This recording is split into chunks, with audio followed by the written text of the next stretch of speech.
Welcome to the deep dive. Today, we're tackling a really big question.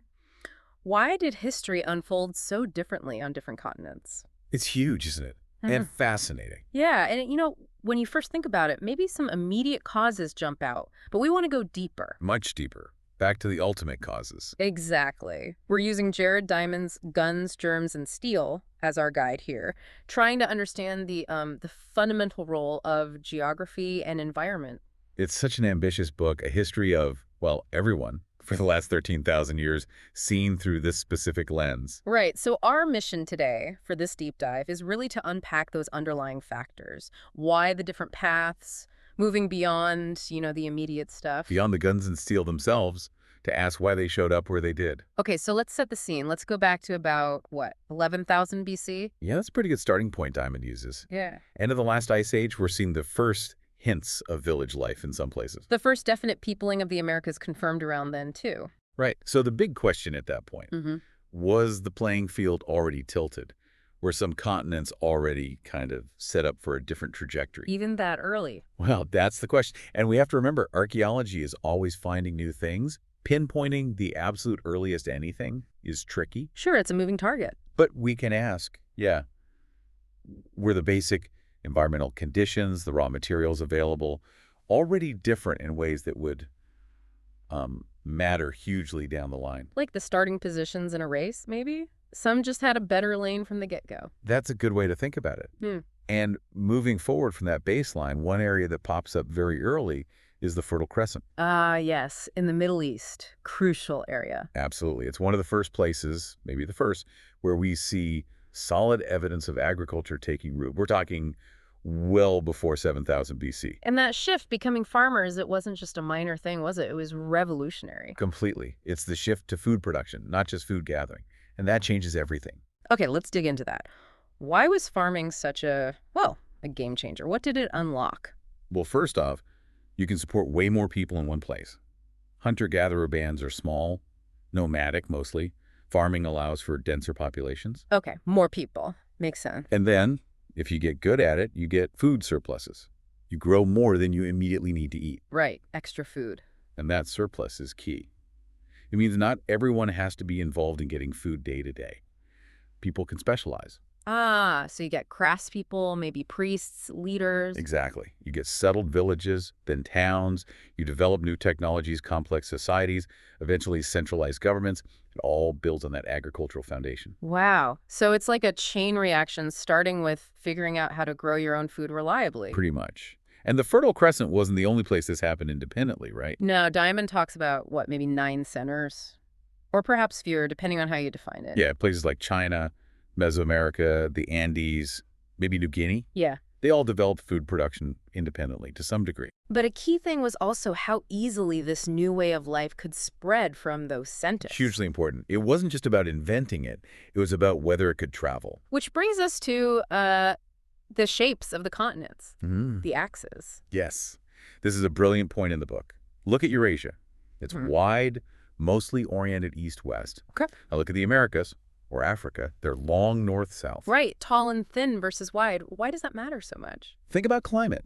If you travel east or west across Eurasia, you tend to stay at roughly the same latitude. Meaning similar day lengths, similar temperature ranges, seasons. Exactly. So a crop domesticated in, say, the Fertile Crescent has a much better chance of growing thousands of miles east or west because the basic climatic conditions are comparable. Ah, I see. But if you try to move that crop north or south in the Americas, You hit drastically different climate zones very quickly. A plant adapted to Mexico might struggle in the Andes, or vice versa. Or trying to get corn from Mexico up to Canada for prehistoric times. Big challenge. so the east-west axis made it much easier for the whole agricultural package crops, maybe livestock too, even ideas to spread across Eurasia. Much, much easier and faster. That facilitated a huge zone of diffusion. Okay, that makes a lot of sense. Now, you mentioned the Fertile Crescent has a Mediterranean climate, which was good for early farming. Yes, one of the most productive climates for the kinds of plants that were first domesticated there. But other places have Mediterranean climates too, right? Like California, Chile, South Africa, southwestern Australia. They do. So why didn't they become independent centers of agriculture early on? California, for instance. That's a fantastic question, and it gets to the next crucial point. The climate might be suitable, but did you have the right raw materials? Meaning the right wild plants and animals to domesticate in the first place. Precisely. Diamond argues the Fertile Crescent was uniquely blessed with a high concentration of wild plants and animals that were suitable for domestication. California, despite the climate, just didn't have that same lucky starting package of wild species. So it wasn't just the climate, it was the biological starting hand you were dealt. Exactly. The available wild species were distributed very unevenly across the globe. Especially the animals, right? The big mammals. Yes, and that leads to Diamond's use of the Anna Karenina principle. Right, from Tolstoy's novel. How does that apply here? The line goes something like, happy families are all alike. Every unhappy family is unhappy in its own way. Diamond adapts it for animals. Domesticable animals are all alike. Every undomesticable animal is undomesticable in its own way. Meaning there are lots of ways for an animal not to be domesticable, but only one way for it to work? Pretty much. To be successfully domesticated, a wild animal candidate has to tick a whole bunch of boxes. It needs the right diet, can't be too picky, ideally eats plants we don't, needs to grow reasonably fast, Okay. needs to breed reliably in captivity, needs to have a fairly placid disposition. You don't want something that panics easily or is overly aggressive. Like zebras, maybe? Zebras are a classic example we'll come back to. And crucially, it often needs a social structure, like a herd with a dominance hierarchy, that humans can tap into. If any one of those things is wrong, It's probably not going to happen. right. And Eurasia just happened to have way more large wild mammal species that met all or almost all of those criteria. These are the ancient 14 large herbivores diamond lists. The really key ones are the major 5, aren't they? Yeah, the big ones. Sheep, goat, cow, pig, and of course the horse. Those 5 alone transform Eurasian societies. Meat, milk, hides, wool, pulling plows, transport warfare. Incredible package. And there were others too. Camels, donkeys, water buffalo, yaks. Eurasia had this whole suite of useful large animals. Oh, now contrast that with the Americas. What did they have in terms of large domestic mammals? It's stark. Basically just one major success. The llama and its relative, the alpaca, primarily in the Andes. And while useful, Very useful for Yeah. wool, meat, packing goods, and high altitudes. But they have limits compared to the Eurasian Big Five. you can't really ride a llama into battle. No. They don't provide much milk for human consumption. They can't pull heavy plows. They aren't really suitable for cavalry. A huge difference in impact. So why this massive disparity? Was it just bad luck in the Americas and, say, Australia? It seems partly that, but also something else Diamond highlights: the late Pleistocene extinctions. Ah, the big die-off of large animals. Exactly. Occurring roughly between maybe 50,000 and 10,000 years ago, varying by continent. But the Americas and Australia lost a huge percentage of their large mammal species. Mammoths, mastodons, native horses, giant sloths. Animals that might have been candidates for domestication? Some of them, potentially, yes. Yeah. Especially the Native American horses. Their extinction, likely linked to the arrival of human hunters, removed potential domesticates before anyone could even try. Eurasia and Africa didn't experience extinctions on quite the same scale, maybe because animals there had co-evolved with humans for longer. Wow. So that event radically shrunk the pool of possibilities in the Americas and Australia. Dramatically. It's a major factor in why they ended up with so few, or 0 large domestic mammals. It really makes you wonder, doesn't it? What if those extinctions hadn't happened or were less severe? History could look completely different. A Native American cavalry, maybe? It's fascinating to think about. And it wasn't for lack of trying later, either. People did try to domesticate other animals, even with modern science. Oh, yeah. Diamond points out attempts in the 19th, 20th centuries to domesticate things like eland, moose, elk, musk oxen, American bison, Yeah. even zebras. And they largely failed. Mostly, yes. Take the zebra. Looks like a horse, related to horses. Why not? Too nasty. Partly that they have a tendency to bite and not let go, apparently. Also, their social structure is different, harder to manage, and they have this lightning-fast ducking reflex against predators, including humans trying to lasso them. They just have deep-seated wild behaviors that resist domestication. So the Anna Karenina principle holds they fail for their own specific reasons. Exactly. It really highlights how specific the requirements are and how lucky Eurasia was. Okay, so a massive advantage for Eurasia and animals. What about plants? Similar story. Similar pattern, yes. Plant domestication also started in just a few core areas and spread out. And again, some areas were richer in suitable wild ancestors than others. The Fertile Crescent, again, being a prime example. Definitely. It gave rise to the founder crops, things like emmer and einkorn wheat, barley, lentils, peas, chickpeas, A really potent package of nutritious, storable grains and pulses right from the start. And like the animals, the spread of these crops was easier along that Eurasian east-west axis. Absolutely. Consistent latitude meant they could travel much further, much faster than crops trying to move north-south through different climate zones in the Americas. Okay, so we've established this early, geographically driven advantage in food production, both plants and animals, for Eurasia. But how do we get from there to, well, guns, germs, and steel? Yeah. Having wheat and cows doesn't automatically let you conquer another continent. No, food production is the ultimate cause, the deep root. It enables the development of the proximate causes, the more immediate factors that were decisive in collisions between societies. The guns, germs, and steel themselves. And literacy and political organization, yeah. These are the tools of conquest, but they grew out of that agricultural base. Right. So denser populations from farming give you a potential numbers advantage in a fight. Yes, potentially. Hmm. But maybe even more significant is what comes with those dense populations and domesticated animals. Germs. Ah, the lethal gift of livestock. This is a grim but critical part.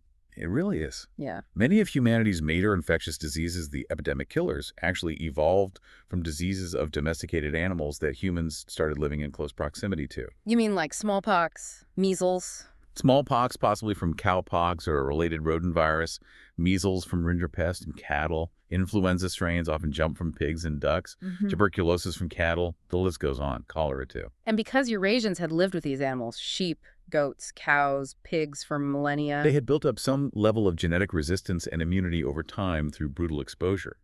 These diseases swept through Eurasian populations periodically, but survivors passed on some resistance. But in the Americas, They had very few domesticated animals, and none in the same intimate, crowded conditions as in Eurasia. So they hadn't co-evolved with this same suite of nasty crowd diseases. they were immunologically naive, basically. Tragically so. When Europeans arrived, they brought these diseases with them. Smallpox, measles, flu.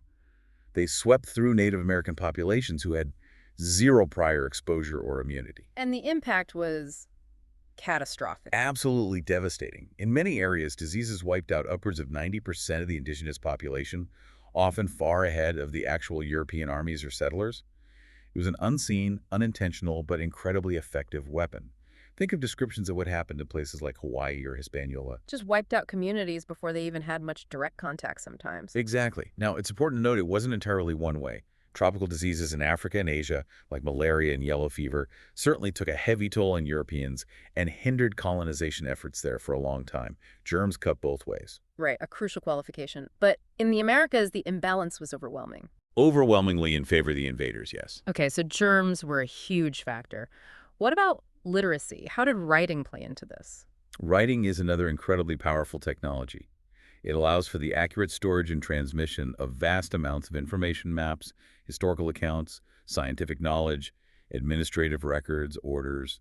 Things that are much harder to manage accurately just through oral tradition. Much harder, especially across large distances or long periods of time. Societies with writing have a huge advantage in organization, administration, preserving knowledge, and building on past discoveries. And like farming, writing didn't pop up everywhere, did it? No. It seems to have arisen independently in only a handful of places. The Fertile Crescent, Sumerian cuneiform, China, Mesoamerica, like the Maya, are the main undisputed cases. What about places like the Inca Empire? They were complex but didn't have writing in the same way. Right, the Inca used quipus knotted strings for record keeping, a fascinating system, but different from phonetic or logographic writing. Many other societies, even complex ones, didn't develop writing at all. And again, its spread was influenced by geography, easier across Eurasia.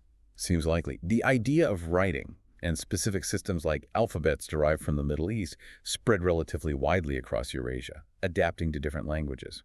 Diffusion was perhaps harder elsewhere. Okay, so literacy is another key advantage.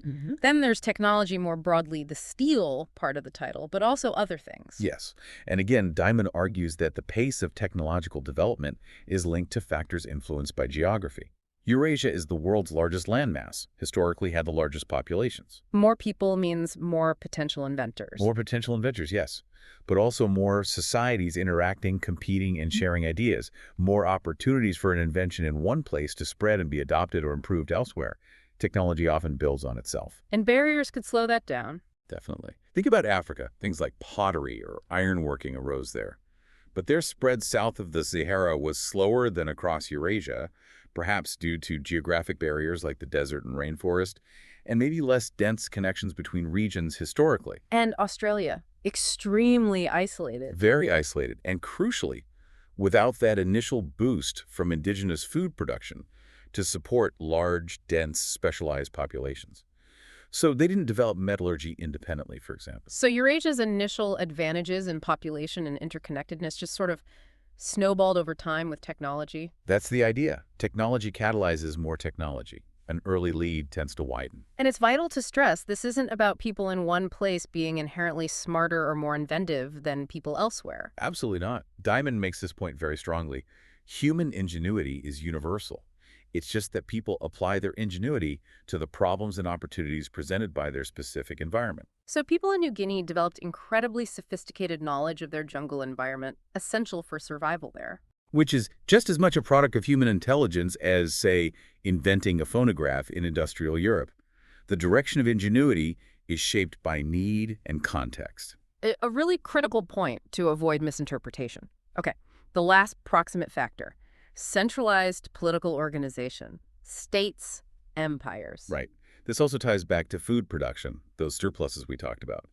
They don't just allow for craft specialists. They allow for feeding non-food producers like bureaucrats, soldiers, kings, priests. The structures of a state. Exactly. Denser populations enabled by agriculture make it both possible and perhaps necessary to develop more complex hierarchical political units beyond small bands or tribes, chiefdoms, and eventually states. And how does having a state, a centralized government, help in conquest? Hugely. States can mobilize resources on a much larger scale. They can raise, equip, and organize large, disciplined armies. They can fund voyages of exploration and conquest. They can implement long-term strategies. Think of the Spanish monarchy funding Columbus or Cortés' expedition. Precisely. Yeah. And they can extract wealth through taxes or tribute to support all this. The Spanish were very interested in the detailed tribute lists kept by the Aztec state that showed an organized system they could potentially take over. So these big factors, germs, literacy, technology, and centralized government, they often seem to arrive as a package deal, don't they? They often develop together and reinforce each other, yes. Right. And all of them ultimately are linked back to the opportunities provided by food production, which in turn was shaped by geography and the local availability of domesticable species. Right. Which brings us back full circle to that collision of hemispheres, the European conquest of the Americas. Let's explicitly compare the two sides around, say, 1492, based on everything we've discussed. Okay. By 1492, Eurasian societies, particularly those in Western Europe embarking on exploration, had millennia of agriculture based on highly productive crops like wheat and barley. They had a major 5 domestic animals, plus others, providing food, labor, transport, and germs. Giving them acquired immunity. Some immunity, yes. They had widespread metalworking, including steel for weapons and armor. They had gunpowder weapons. They had ocean-going ships capable of crossing the Atlantic. They had writing, used extensively for administration and navigation. They had centralized states capable of funding and organizing these ventures. And Native American societies in 1492. Highly varied, of course, from hunter-gatherers to sophisticated empires like the Aztec and Inca.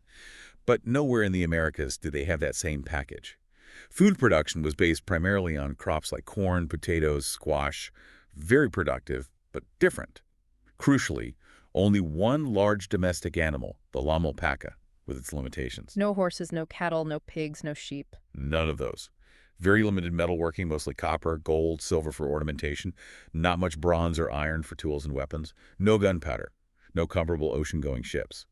Writing existed in Mesoamerica, but wasn't widespread like in Eurasia. And while the Aztec and Inca had large empires, they faced internal challenges and lacked some of the technological and biological advantages of the Europeans. And, critically, no immunity to those Eurasian diseases. It sounds like an incredibly uneven matchup based on thousands of years of divergent development rooted in geography. That's exactly the argument. If, hypothetically, the late Pleistocene extinctions hadn't happened in the Americas. And maybe the Aztec had cavalry regiments riding native horses armed with steel swords developed independently. Yeah, and if the Americas had harbored crowd diseases that were deadly to Europeans, the encounter of 1492 could have gone very, very differently.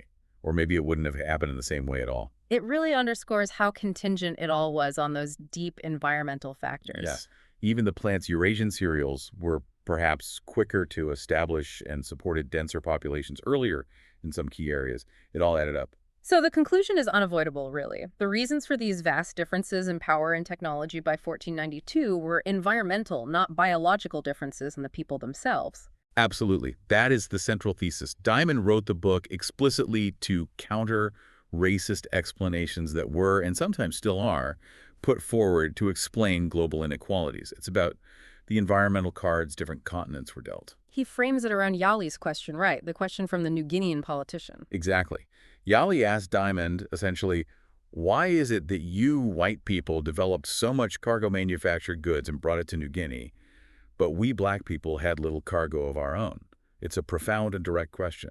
And the entire book is basically a detailed answer to Yali, saying it boils down to geographic luck, not race. Precisely.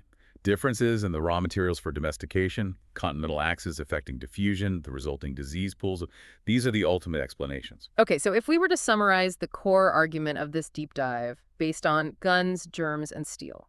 It would be that the strikingly different historical trajectories of societies on different continents were primarily due to differences in their geographic and environmental endowments. Particularly the availability of suitable wild plants and animals for domestication.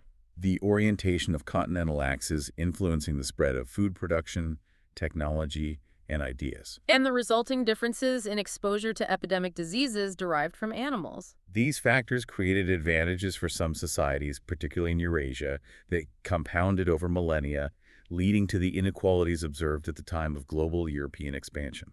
And critically, these advantages were a matter of historical luck and environmental circumstance, not inherent differences in the capabilities or intelligence of the people themselves. That's the crucial takeaway.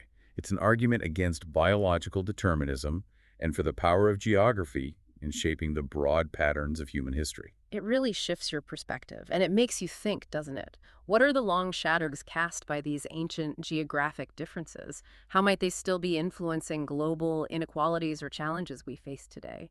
That's the provocative thought, isn't it? How much of the modern world map of wealth and power still reflects these very deep historical environmental patterns? It certainly encourages you to see the interconnectedness of history, geography, and the present day. Absolutely. For anyone whose curiosity has been piqued, diving into Diamond's book itself is highly recommended. There's so much more detail and nuance there. Definitely worth a read. It's a book that makes you think differently about, well, almost everything in human history. It really does. Thanks for joining us on this deep dive today.